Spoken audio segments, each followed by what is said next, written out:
9 दिसंबर 2024 सोमवार की अष्टमी आ गई है और इस साल की यह अंतिम अष्टमी है। कहा जाता है अष्टमी मेरी माँ गौरा को समर्पित तिथि है और यह भोले बाबा का तो दिन है ही।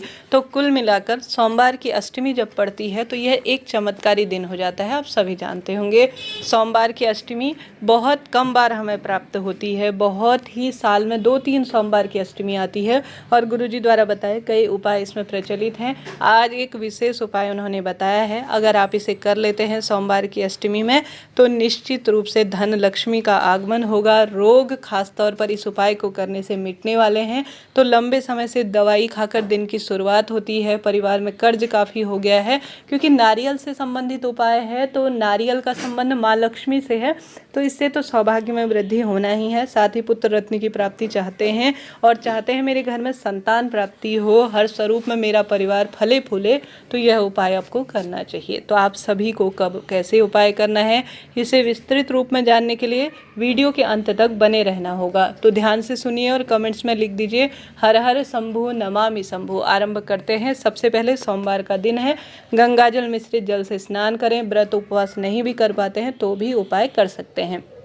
उपाय करने के लिए आपको समय निकालकर महादेव के मंदिर चले जाना होगा। संभव हो तो सुबह जाएं, नहीं तो शाम को प्रदोष काल में भी उपाय को किया जा सकता है। सुबह शाम समय नहीं रहता है तो दिन भर में कभी भी जा सकते हैं।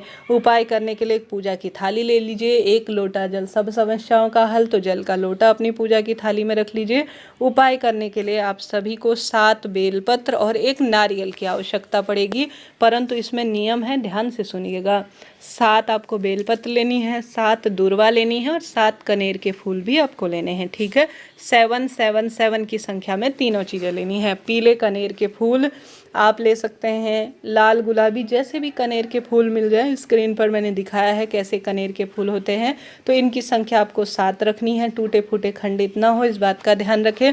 7 दूर्वा घास रख लीजिए और अच्छी अवस्था में लीजिएगा, परिपूर्ण लीजिएगा। दूर्वा आप सोमवार के दिन भी तोड़ सकते हैं, चाहे तो रविवार के दिन भी तोड़कर रख लीजिएगा। शाम को 5 बजे बाद किसी भी पेड़ की पत्ती नहीं तोड़ी जाती, जल नहीं चढ़ाया जाता, तो इस चीज़ का ध्यान रखते हुए कार्य कीजिएगा। 7 आपको बेलपत्र भी रख लेना है। अब आप सभी को 1 लोटा जल, गोलबत्ती का घी का दीपक, 7 बेलपत्र, 7 दूर्वा, 7 कनेर की फूल अपनी पूजा की थाली में रखना है और 1 जटा वाला नारियल, जो कि हमेशा माँ भगवती को समर्पित होता है, माँ लक्ष्मी का स्वरूप माना जाता है, वह नारियल आपको लेना है। यह बात हो गई। नारियल कैसा लेना है यह सोचने का विषय है। गुरुजी तो कहते हैं एकाक्षी नारियल, परंतु नारियल एकाक्षी नहीं मिल पाता है। तो नारियल है, जिस स्वरूप में मिल जाए, तेरा तुझको अर्पण क्या लागे मेरा कहते हुए आप समर्पित कीजिएगा।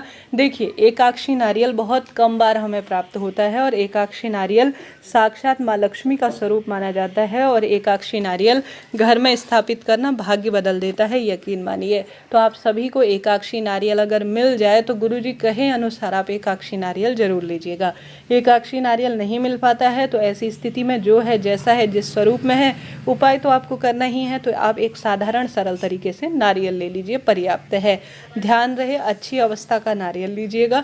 अब नारियल में आप चाहें तो स्वास्तिक बनाएं, चाहे तो अपनी मनोकामना कहते हुए कलावा बांधे, इच्छा आपकी है, यह आपकी जो है स्व इच्छा है। गुरुजी ने ऐसा कुछ भी नहीं कहा कि आप नारियल में यह वस्तु बांधे, आपकी इच्छा है। तो नारियल ले लीजिए, 7 बेलपत्र, 7 दूर्वा, 7 कनेर की फूल लेकर आप सभी चले जाएं महादेव के मंदिर में। सबसे पहले शिव मंदिर गए हैं तो जल चढ़ाएं। तो जल आपको उत्तर की ओर गुरुजी कहते हैं मुख करते हुए चढ़ाना है। मैं कोई भी गलत आपको इन्फॉर्मेशन नहीं दे रही हूँ, मैंने लिखा है पूरी चीज़ वही आपको बता रही हूँ। आप YouTube में इस वीडियो को सर्च कर सुन सकते हैं, पूर्ण रूप से सत्य पाएंगे।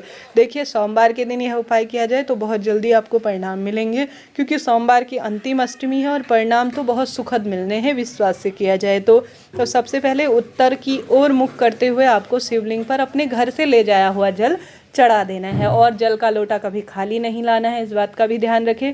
तो शिवलिंग पर उत्तर की ओर आपका मुख होना चाहिए, जल चढ़ाना है और जल का लोटा खाली नहीं लाना है, उसमें थोड़ा सा शिवलिंग में से चढ़ा हुआ जल आप प्राप्त करें। जल के लोटे में आप चाहें तो गंगा जल मिला सकते हैं, सोमवार का दिन है कच्चा दूध मिला सकते हैं, शहद मिला सकते हैं, रुद्राक्ष मिश्रित जल चढ़ा सकते हैं, यह आपकी इच्छा है। नहीं तो साधारण सरल तरीके से भी शिवलिंग पर जल चढ़ाया जा सकता है। तो यह काम हो गया। उत्तर दिशा की ओर मुख करना है और जल का लोटा खाली नहीं रखना, इस बात का भी ध्यान रखना है। अब आप सभी को क्या करना है, जो आपने दीप लगा रखा है उसे पूर्ण रूप से प्रज्वलित कर लीजिए। गोल बत्ती का घी का दीपक महादेव के निमित्त लगाया जाता है, आप जानते होंगे। दीपक आटे का लगाएं या मिट्टी का, इच्छा आपकी है, परंतु मैं यहाँ पर आपको विशेष सूचना देना चाहूँगी कि आप सभी को जो दीपक है वह पहले लगा लेना चाहिए। जल चढ़ाया, उसके बाद दीप लगाया, उसके बाद उपाय करते हैं। तो दीप देवता हमारी पूजा के साक्षी होते हैं। कोई भी हम छोटा सा ही पूजन पाठन करते हैं तो सबसे पहले दीप लगाते हैं। तो दीपक जल चढ़ाने के बाद आप लगा लीजिएगा, ठीक है। बहुत सुंदर भाव, सच्चे मन से उपाय करेंगे तो निश्चित रूप से कामना पूर्ण होगी।